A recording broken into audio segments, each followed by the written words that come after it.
వెనకడ మనకు ఒక సామెత ఉండేది. పోలీ పోలీ నీ గుణమన్నా మానుకోరాదంటే నా తనమైనా పోగొట్టుకుంటాను కానీ నా గుణం మానుకోనందంట. అట్లాంటి గుడిసేటోళ్ళు కొంతమంది ఉన్నారు. అంటే దాని అర్థం ఏంటంటే, అరే మీ బుద్ధి మార్చుకోవచ్చు కదరా అంటే, నా పానమైనా పోగొట్టుకుంటాను కానీ నా బుద్ధిని ఎలా పోగొట్టుకుంటాను అని చెప్పిందంట. అందులో మీ అందరూ తెలిసిన విషయమే, బ్లడ్ వామిటింగ్ అయినటువంటి, బ్లడ్ మోషన్స్ అయినటువంటి నరాలు తీస్తా బిడ్డ మన రెడ్డి గారి అమ్మాయి ఈ మధ్య చాలా రోజుల తర్వాత పాపం బ్లడ్ మోషన్స్ అన్నీ పూర్తిగా తగ్గేట్టుకుంది. ఈ మధ్య చిన్న చిన్నమైనటువంటి కొటేషన్స్ కొట్టుకుంటూ మామూలుగా కాదు ఒక రేంజ్లో ఎంటర్టైన్మెంట్ ఇస్తుంది. నేను మొన్న ఒకటి చూసా, ఏదో పోస్టు, సరేలే ఏదోలే అనుకున్నా, కానీ అక్కడి నుంచి మన అక్క రెడ్డి గారి అమ్మాయి కొటేషన్స్ గారి అమ్మాయిలాగా మారిపోయింది. రోజుకు కొటేషన్ కొడుతుంది. అంటే సోషల్ మీడియాలో వాళ్ళని రెచ్చగొట్టే విధంగా ఆమె సోషల్ మీడియాలో కామెంట్ అంటే పోస్టులు చేస్తుంది. ఈ రెడ్డి గారి అమ్మాయి గతంలో అధికారంలో ఉన్నప్పుడు అసలు మామూలుగా కాదు, మన ఒక రేంజ్లో ఫైర్ అయిపోయింది. రెడ్ బుక్ నా కాలి కింద వేసి తొక్కుతాను, లోకేష్ పప్పు ఆడేం పీకుతాడు, నరాలు తీస్తా నా కొడకల్లారా. ఇంకొక సామాజిక వర్గాన్ని అయితే లకారాలతో మాట్లాడింది. ఎందుకంటే బహుశా సామాజిక వర్గాల్లో ఆమెకి ఏదన్నా అవినాభావ సంబంధం ఉందో నాకు తెలియదు, కానీ మాట్లాడింది. తర్వాత చిలకలూరుపేటలో చిలక రేగ కొడితే అప్పుడు లైన్లోకి వచ్చేసి మీడియా ముందుకు వచ్చేసి, నాకు 3 రోజుల నుంచి బ్లడ్ మోషన్స్ అవుతున్నాయండి, పోలీసులు నా మీద పైచాచికంగా వ్యవహరిస్తున్నారు, నేను చాలా అమాయకురాలిని, నాకు ఏ పాపం తెలియదు అని చెప్పేసి మాట్లాడింది. ఇప్పుడు ఫస్ట్ ఆఫ్ ఆల్ నేను చెప్పేది ఏంటంటే, అక్క ఫస్ట్ నీకు అక్కడ ట్రీట్మెంట్ ఇచ్చింది సత్ప్రవర్తనతోటి సమాజంలో బతకమని చెప్పి. సరే ఒక దాదాపుగా 2 years గ్యాప్ వచ్చేసిందిగా, ఇప్పుడు మళ్ళీ ప్రభుత్వం దగ్గరలోకి వచ్చింది కాబట్టి మళ్ళీ స్టార్ట్ చేయాలి. కాబట్టి మన అక్క ఫస్ట్ స్టార్టింగ్ కొటేషన్స్తో స్టార్ట్ చేస్తుంది. కానీ అక్కకి బాగా తెలుసు, పప్పు పప్పు అన్న లోకేష్ పప్పు కాదు తుప్పు రేగొట్టాడని చెప్పి బాగా అర్థమైపోయింది మన అక్కకి. రెడ్ బుక్ రాజ్యాంగాన్ని కాలి కింద వేసి తొక్కుతానంటే రెడ్ బుక్ని అక్కని కాలి కింద వేసి తొక్కారు, నలిపేశారని అక్కకు బాగా తెలుసు. ఎందుకంటే ఒక్కొక్క టైంలో ఇలాంటి వాళ్ళని కంట్రోల్ పెట్టకపోతే పాపం ఇళ్లల్లోనూ సమాజానికే చేటుగా తయారవుతారు. కాబట్టి ఇప్పుడు మామూలుగా అక్క కొటేషన్స్ ఒకసారి చూద్దాం. ఆ కొటేషన్స్కి వచ్చినటువంటి కామెంట్స్ కూడా చూద్దాం. అద్భుతమైనటువంటి కామెంట్స్ ఉన్నాయి, అద్భుతమైనటువంటి కొటేషన్స్ ఉన్నాయి. ఒకసారి చూద్దాం, చూడండి. ఇది అక్క రెడ్డి గారి అమ్మాయి, ఇది పేరు మాత్రం మార్చలేదు, టైటిల్ అలాగే ఉంచింది. ఏమంటుంది, బంగారం మీద బురద జల్లినంత మాత్రాన దాని మెరుపు తగ్గదు, అలాగే సంస్కారం లేని వ్యక్తులు మా గురించి మాట్లాడినంత మాత్రాన మా విలువ అస్సలు తగ్గదు. ఫస్ట్ బంగారం గురించి మాట్లాడదాం. అక్క బంగారం అంటే బంగారం ఒరిజినల్ బంగారం ఉంటుంది, కాకి బంగారం ఉంటుంది.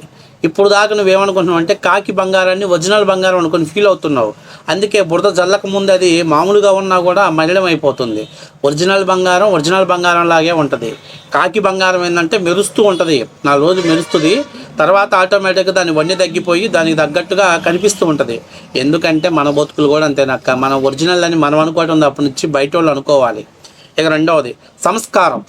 ఇది ఈ టాపిక్లో ఎందుకు మాట్లాడాలంటే ఈ సంస్కారం గురించి మనం మాట్లాడుకుందాం. అసలు నువ్వు ఒక ఆడదాని అయి ఉండి ఆడపిల్ల ఎలా ఉండాలి, ఆడపిల్ల పార్టీల కోసం పనిచేయటం రాజకీయాలు చేయటం తప్పు పట్టట్లా, కానీ లోకేష్ పప్పుగాడు రెడ్ బుక్ని నా కాలు కిందేసి తొక్కుతా కమ్మలా కొడకల్లారా, ఈ సంస్కారమైనటువంటి ఆడవాళ్ళు మాట్లాడే మాటలాంటి ఈ సంస్కారవంతమైనటువంటి ఆడవాళ్ళు వాళ్ళే సంస్కారవంతులు అనుకుంటే ఇక దానికి నువ్వు అనుకోవడంలో తప్పులేదు. ఎందుకంటే బంగారాన్ని కాకి బంగారాన్ని బంగారం అనుకోవడంలోనూ నీకు నువ్వే సంస్కారవంతులు అనుకోవడంలో రెండిట్లో పెద్ద తేడా లేదు. మన బతుకులు అవి, మన చరిత్ర అది.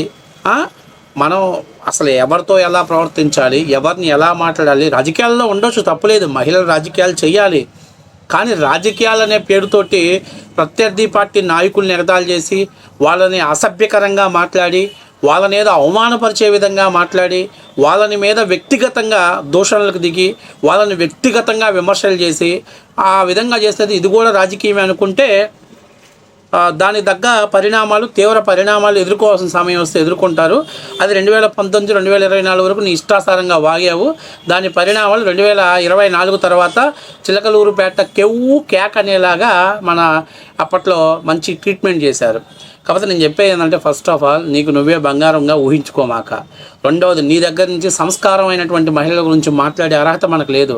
మన బతుకులు ఏందో, మన చరిత్ర ఏందో, మనం ఎలాంటి వాళ్ళమో, మనం ఎలా మాట్లాడామో, మనం ఎటువంటి లాంగ్వేజ్ వాడామో గతంలో అందరూ చూశారు. సరే, అక్కకి చాలా కామెంట్లు వచ్చినాయి. ఒక్కడు కూడా అక్క నువ్వు రైట్ అక్క, నీకు సపోర్ట్ చేస్తున్నాను. ఒక్కడు కూడా ఒకడు పెట్టాడు, ఫోన్ ఆన్ చేయగానే నువ్వే వస్తావా తల్లి, నీకు దండం పెడతా, నాకు కనిపించకు, నువ్వు చేసే అతి పనులు మేము చూడలేకపోతున్నాం.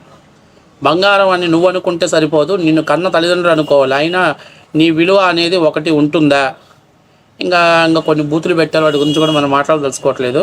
అవునవును, అప్పట్లో నువ్వు నీలాంటి వాళ్ళు బురదలో దొరికినటువంటి వాళ్ళు, బురద తరవడానికే ఫలితంగా 11 నెంబర్కు చెప్పుకు తడిపి కొట్టినా మీకు పాపం లేదు.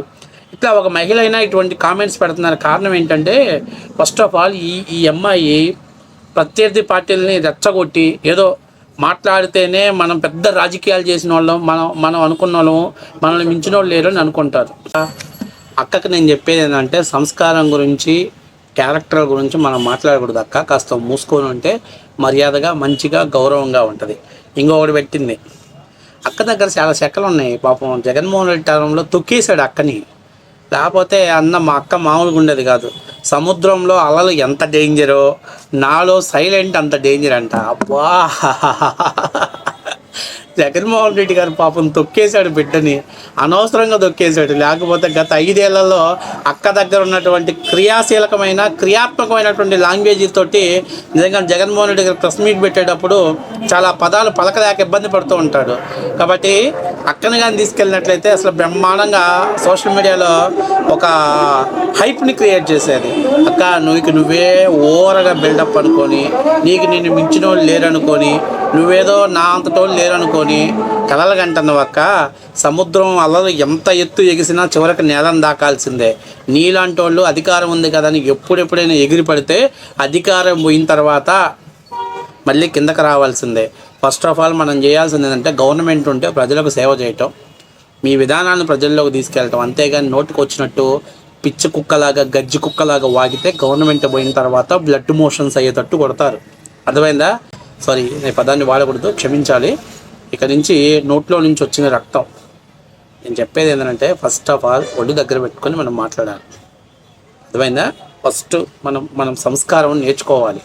ఒక మహిళ రాజకీయం చేయి తప్పులేదు, కానీ రాజకీయ ముసుగులో రెచ్చగొట్టే విధంగా అతి వాగితే తర్వాత తీవ్ర పరిణామాలు ఎదుర్కోవాల్సిన పరిస్థితి ఉంటుంది.